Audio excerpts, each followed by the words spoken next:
This demo is on doing a tube rivet, which is very similar to a wire rivet. I have my 2 scrap pieces of metal that have holes pre-drilled using the drill press. You're still going to want to do that step, but the next thing we need to do is to use this drill to make the holes a little bit larger to accommodate for the tubing that we're going to be using. Remember that the diameter of the hole needs to be the same diameter as whatever we're using to rivet. So I'm going to hold my scrap piece down on this piece of wood. I'm holding it with pliers so that I don't end up cutting myself. And let me scooch this back a little bit. I'm just going to drill through using this drill.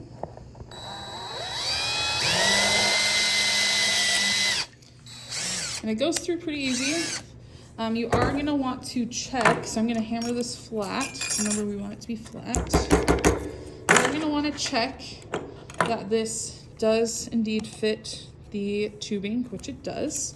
So I'm going to do the same thing to the back plate. So again, I'm holding it down with pliers, drilling through with the drill.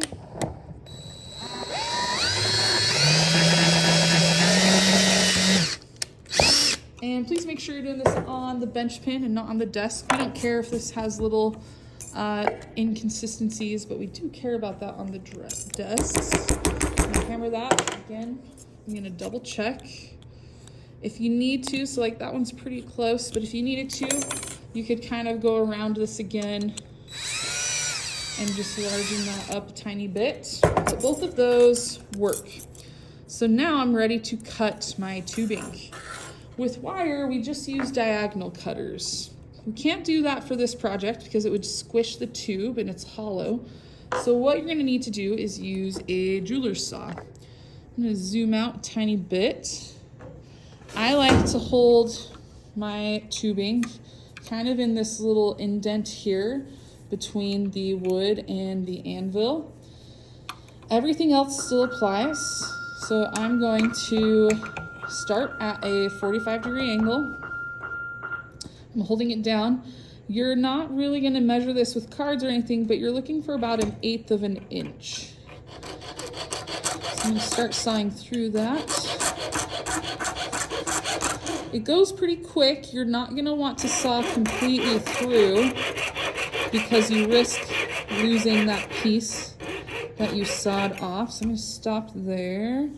And then I usually just like to kind of bend it backwards, even just use my pliers to kind of break that piece off. So I have my tubing. Again, we're not using cards for this one. We're just going to do it straight with the metal. So I'm going to line up my 2 pieces.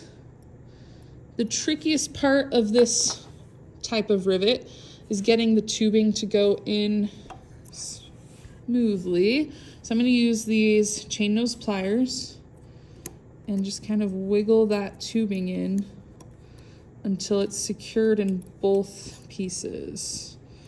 And sometimes it doesn't like to go through the second piece, so I might push it through the first and then wiggle it through the second.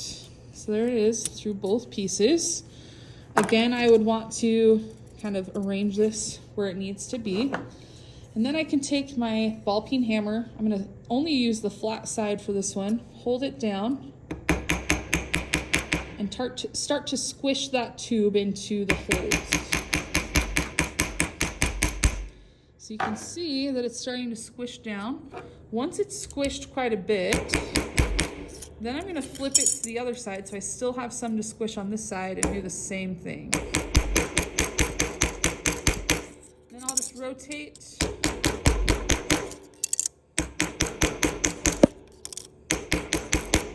Until that tube is really squished in there and it's nice and secure. I think a tube rivet is a little bit stronger than a wire rivet. The only thing that's a little bit more challenging is that you just have to cut this with the saw.